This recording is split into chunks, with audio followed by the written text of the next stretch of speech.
All right, let's get it going. I trust everyone can hear me okay. I'm projecting audio. Good. Okay. A little more up. Right. That makes it hard. I don't know how to turn this up. Maybe is there someone in the back that can turn up the mic? Maybe I can bring it up. How's that? Is that better? Okay.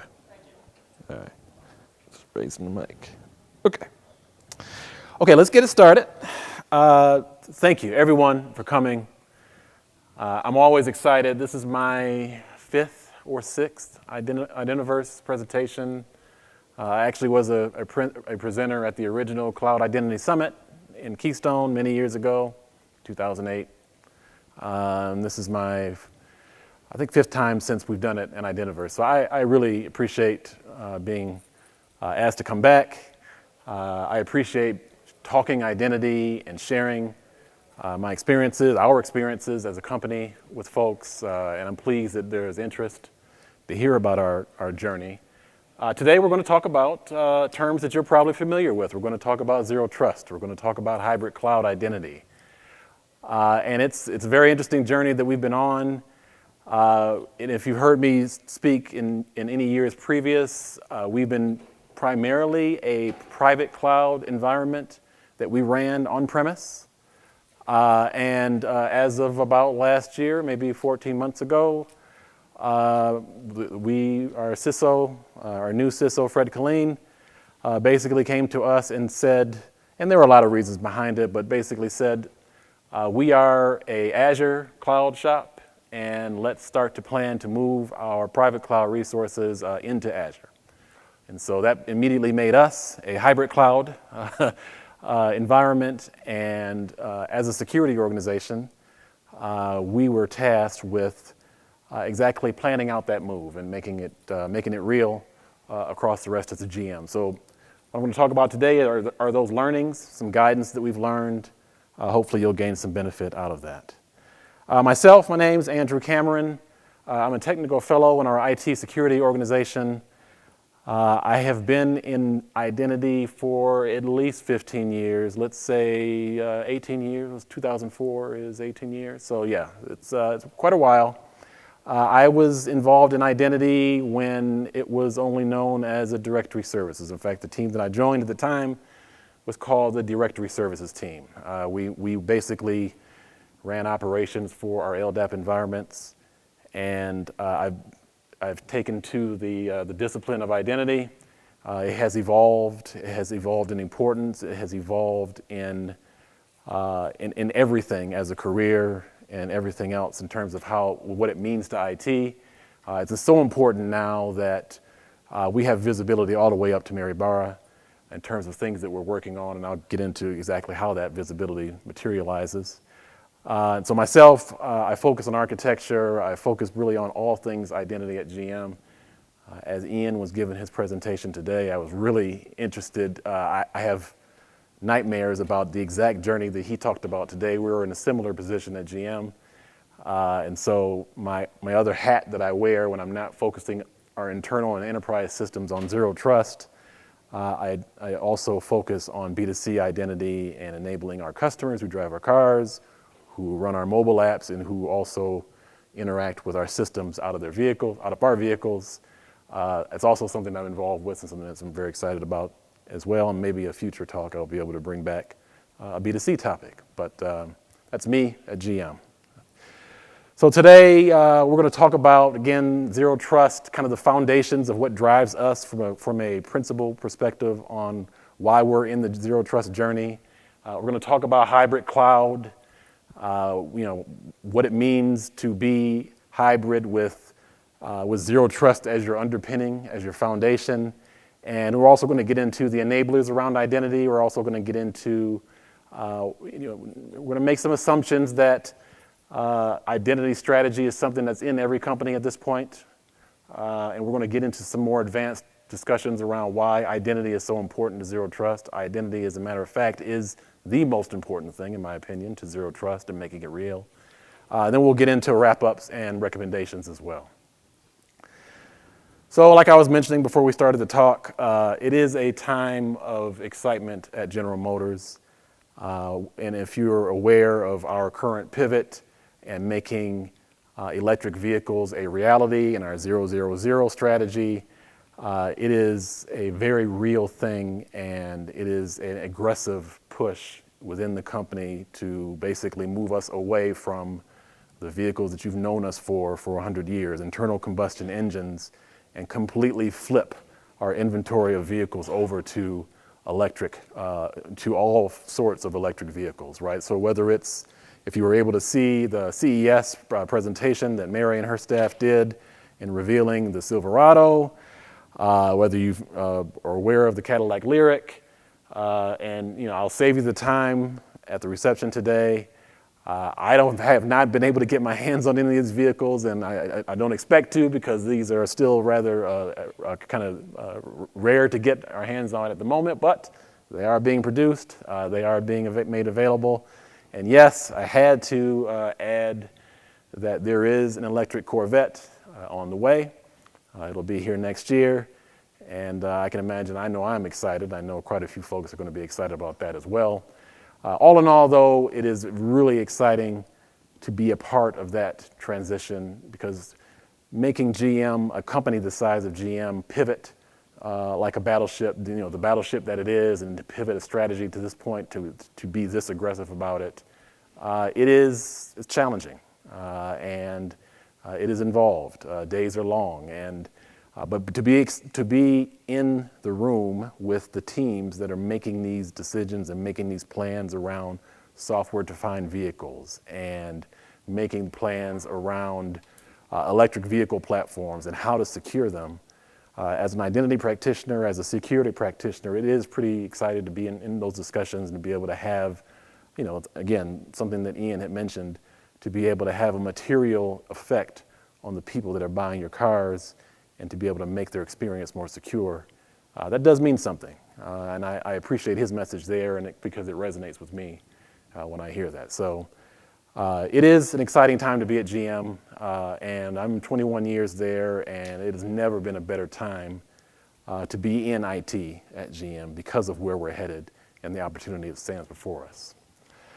So let's get into Zero Trust Foundations. Again, as identity practitioners, I don't want to bore you with the typical definitions around zero trust, but in our organization, identity has been part of security for about 3 years. We were typically not. We were always working with security, but not part of the security organization. And we've been now part of the security organization, and our thrust into the cloud has made us reevaluate exactly what security means across the entire enterprise, all right? So adopting a zero trust posture, a zero trust architecture strategy was something that we made a decision on about 2 years ago, and we've been driving all of our systems, and that means on-premise as well as cloud-based systems. And that is, again, that's a transition, that's a change that ideally, if you were already on a consistent identity strategy, if you were already moving your applications to modern auth, it should be easier, right? If moving your applications to modern auth is a key enabler for zero trust, but there are some challenges, and I'll get into some of them as we go forward. So what is that real challenge? What is the real reason why we need to move to zero trust? And it really revolves around kind of this perimeter-based security. And there's a lot of implications around the current model that many of us are probably familiar with. And it deals with kind of that VPN-based access into your enterprise network. Basically, when you authenticate to a VPN, and you may do a strong identity, but when you land on your enterprise network from a VPN for somewhere externally, you're on the network. You have typically full access to most anything on the network. And you may be secured through various applications, but that is kind of a paradise for an attacker, right? If an attacker, and for some reason, lands on your network from a VPN connection, they can move laterally. They can make lateral moves and take control of systems that are not positioned from a zero trust perspective to be able to provide more of a adaptive challenge. So that's why the VPN-based kind of perimeter security method is something that we're trying to get away from. The network is still very critical, but it is now part of an overall set of information that we're evaluating, and I'll get into what that information is as we go forward. It's even more difficult in complex environments and scenario like ours, where we have 2 primary enterprise data centers, we have multiple SaaS environments that we interact with. There's all sorts of challenges around being able to enforce a consistent identity internally and externally, and to be able to propagate, a consistent identity around all of those services. API-based services is another challenge. The perimeter-based security model, kind of the legacy, what we'll call legacy IT security model, is something that has been a challenge and is even more challenging to manage. And so that's something that we've been moving away from, and we're using Zero Trust as that thrust, that anchor to kind of be able to move these systems and upgrade them as needed to be more favorable to modern auth. So if you take anything from my talk, this slide is kind of where I would stress that you follow as guidance. And again, this is something that you probably have seen various flavors of what Zero Trust really means. But what we are actually driving, especially from an identity perspective, is really highlighted there. It's, you see it as black. Every identity needs to be managed. Every identity in your environment needs to be tracked, whether it's human or non-human. All is all. That's another thing that Ian mentioned in his talk when he had a goal, when he was given a goal of 100%, and how daunting that is. Any unmanaged identities represent risk in your environment, right? So that's why all is all. And every request to a resource needs to be authenticated. There should be no exceptions unless you explicitly mean to make a request open and not unauthenticated. Every request is authenticated and authorized and is based on a least privilege principle. And that's what drives us in everything that we do as we kind of move our systems and then we build new systems, new solutions to the security model. And so I'm assuming that you've seen some flavor of Zero Trust definition where it talks about verify identity, it talks about assume breach, and you drive and you enable access to your systems or resources using least privilege. And identity is so key to all of it, right? Because you should be granting access based on a single consistent identity context, right? You don't want to have multiple identity providers issuing credentials in your environment. I'm sure you can do it. I mean, we've done it. It's been something that we're trying to move away from. But the fewer control planes, the better is kind of a guidance that I'm giving later on in the deck. You want to be able to have a consistent identity context and enforce that across all of your resources. All endpoints should be explicitly authenticated with adaptive access controls. And I'll get into a little bit more about that later.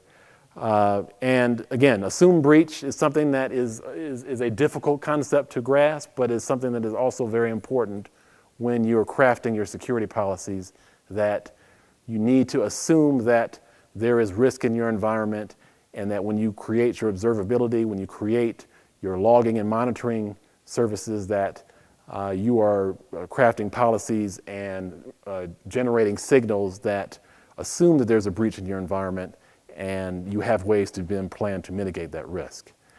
Continuously monitoring is something that is very, very, very important because of so many resources that get deployed in your environments, especially in cloud environments. All of those resources generate their own activity in terms of logs, generate their own access controls, and they need to be managed centrally. They need to be managed to a consistent set of policies.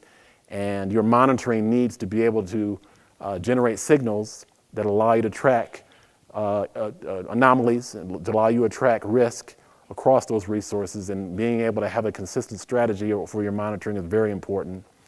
And I've mentioned least privilege. And again, Zero Trust overall is more of an, again, I'm tipping off a slide later on, but Zero Trust is an evolution. It's not a revolution. It's not something that's terribly new conceptually. A lot of these things you probably have been driving already in your organizations.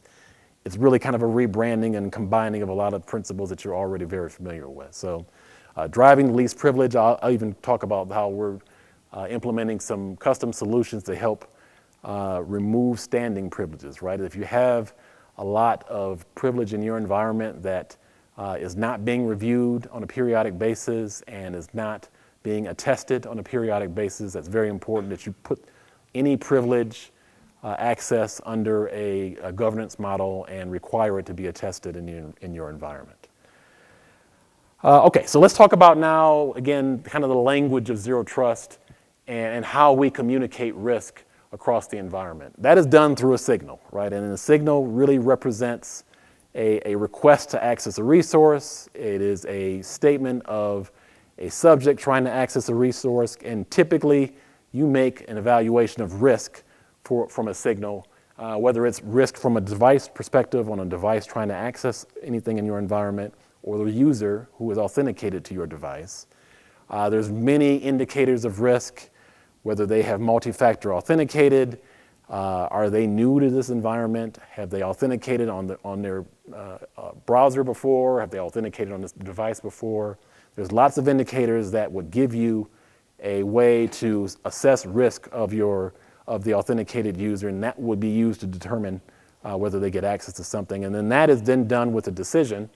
And a decision is much more nuanced than just allow or deny access.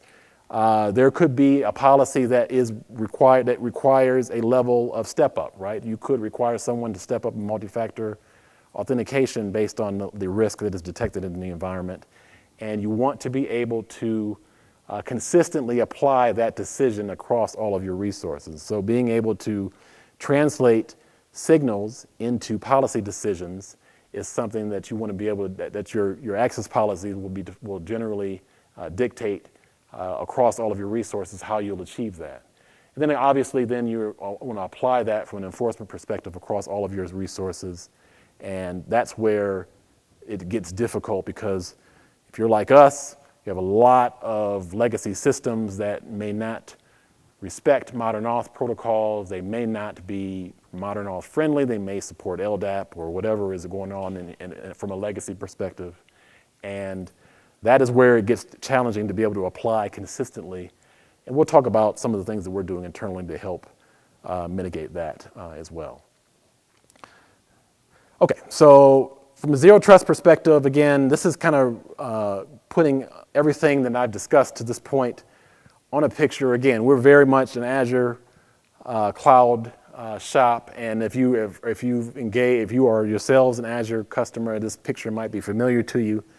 But the main thing I want to highlight here is the middle there is the policy control plane, because that is where you are controlling the access of the left to the right, right? And so that's, and generally that's Azure Active Directory. That is where you define that policy, where you define the access control for your applications.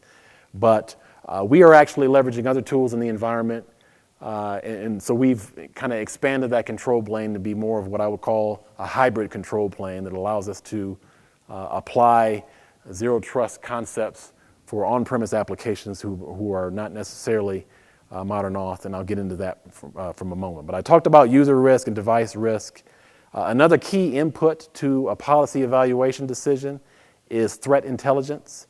And many of you, if you're integrated into your security organizations, might be getting feeds of threat intelligence from various trusted sources. But that is also something that you can integrate into a real-time access decision. If you are someone who is externally authenticating into your environment and you may have completed the MFA challenge, you can also apply threat intelligence to tell you that a credential was exposed on an external breach, right? A breach data set, a password or an email address that was used to access your environment was exposed in a breach.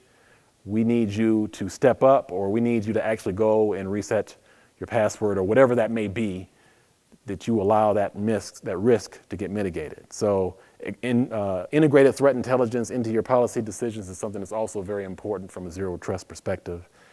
I want to get into networking in a moment, but the other aspect of zero trust when it comes to evaluating signals and making decisions on how to enable access is remediation. And when I talk about remediation, it says that, hey, your risk is high, right? For whatever reason, you are trying to authenticate to a resource and we determine that your risk is high. What are the steps that you want to allow the user to mitigate that risk? Is it a password reset? Do they need to call someone? Those are things that you can integrate into your policy. You want to make that as self-service as possible. You want to make that as frictionless as possible, but you also want to make sure that you are given proper remediation for high-risk access into your environment. Okay, so the key thing that I want to mention about zero trust network architecture, and I'm running way behind, so I'm going to be skipping ahead a few slides, is the benefit of a SASE-based approach to your network. And so when it comes to zero trust in your network access, microsegmentation on your internal network is something that we are driving towards internally. And what microsegmentation allows you to do is to bundle your applications based on those segments, and then you can apply access policies to those segments and use consistent identity practices in securing those accesses on your internal network. And then it takes you a step forward, a higher level of protection over the traditional enterprise model where you have a VPN protecting your environment. Okay, so let's get into some of the identity aspects of it as well. I'm not going to go deep into this slide. This is what I would call table stakes for an identity strategy, right? All applications are registered centrally. All IT assets are given an asset rating because you need that to apply in your policies. All applications should be using modern auth, MFA everywhere. These are things that, if you've been to an identity conference or two, these are all key strategies that should be well underway in your organization. The one I do want to highlight here, and the one that really needs to be given a lot more attention, is automation. The amount of data that gets generated from the signals that are in your environment is massive, and you need to be able to have as much automation as possible to be able to kind of reduce that management load, to get real information out of the data that gets generated in your environment. And the other thing that's really important here that I'm going to get into, non-human identities. There's lots of service principals, non-human identities that are created to give an access to resources in your environment. If you don't manage them early, that can get out of control really quickly. So I talked about earlier what we're doing to monitor our assets on premise. We're using a tool called SilverPort. What it does basically is it gives you full visibility to everything, and we use it to manage our Active Directory environment. And it basically services every account, every activity on every account, and it provides visibility that we just didn't really have before. And there's a lot more benefits to it. There's a lot more linking into Azure AD and to be able to link. And so what these examples are showing is the ability to link the on-premise application and be able to drive policy from Azure AD from it. There's a lot we haven't done with it yet, but so far so good with being able to kind of integrate our on-premise applications from a zero trust perspective. And this is kind of then what that hybrid control plane that I mentioned earlier. And so now we're creating policies that are built on in using the same language, right? We're creating policies in SilverPort. We're also, obviously, we're onboarding applications into our Azure AD environment. And we're able to use the same set of signals to make policies to enforce on either side of that picture, right? Where we can enforce applications on premise that are authenticating with LDAP that are not necessarily doing modern auth. We're able to get the same benefit of applying a zero trust policy to those applications, right? And so this is kind of what gives us that hybrid control plane. And this is, hybrid is a destination for us. We're not in the process of moving from everything from on-premise into the cloud. This is what is intended to be a steady state for us. So this is kind of one of the benefits of a tool like SilverPort that we're using in the environment. Okay, the other thing that is huge that I want to mention is privilege access. In your cloud environments, when you are building solutions, privilege access is very challenging. We use a tool called Azure Privileged Identity Management. But what happens when you build solutions in the cloud, you generate lots of what we call service principals, non-human identities, and they have access to a lot of change, a lot of damage in their environment if they ever get exposed. A strategy around privileged access is really critical, and is what we found was that if you don't have that strategy implemented early, you will lose time and you'll lose a lot of effort playing catch up to try to get control of it. So developing a strategy around privileged access is really critical and is highly recommended as you move into the cloud. And this is kind of the issue with privileged access and granting access in general, is that a large number, and this is a Gartner graphic, but a large number of the access that you create in your environment is never used, right? And so that's why a really aggressive governance over your access in your environment is really highly recommended. Pick your number, 5%-ish is what typically gets used in the environment. And so that's why a process that actually removes access when it is not used is highly recommended, because that limits your exposure and lowers your risk.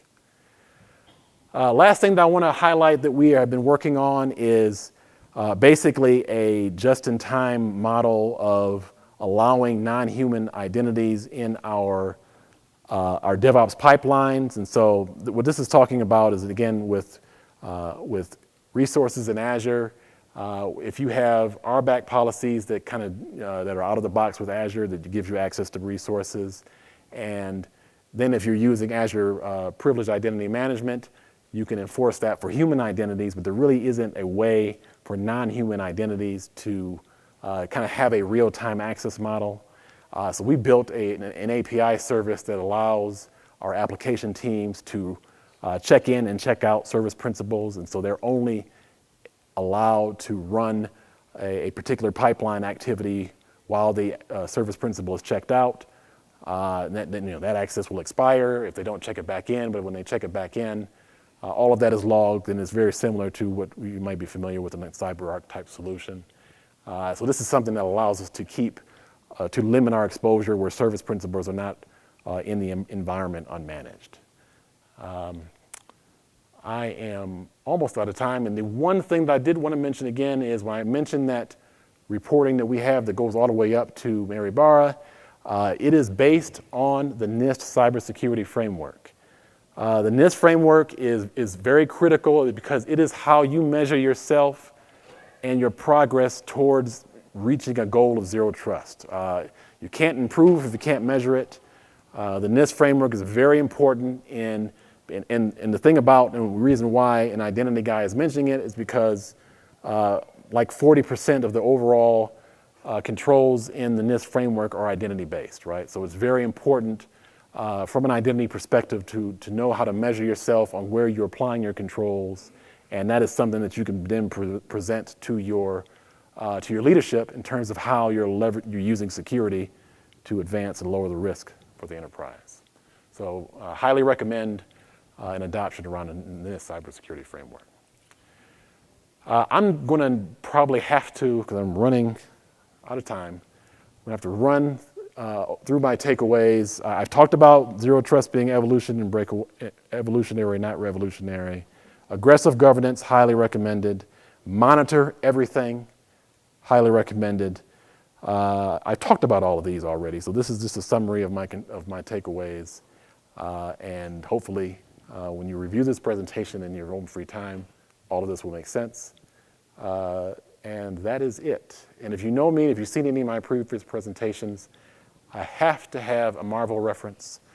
And so I would just tell you that it's a journey. It's a road. We are on that road. We are, by no means complete. But setting your plan and your principles in place early is really what will benefit you, because you don't want to get in a model of playing catch up. So I'm done. Thank you.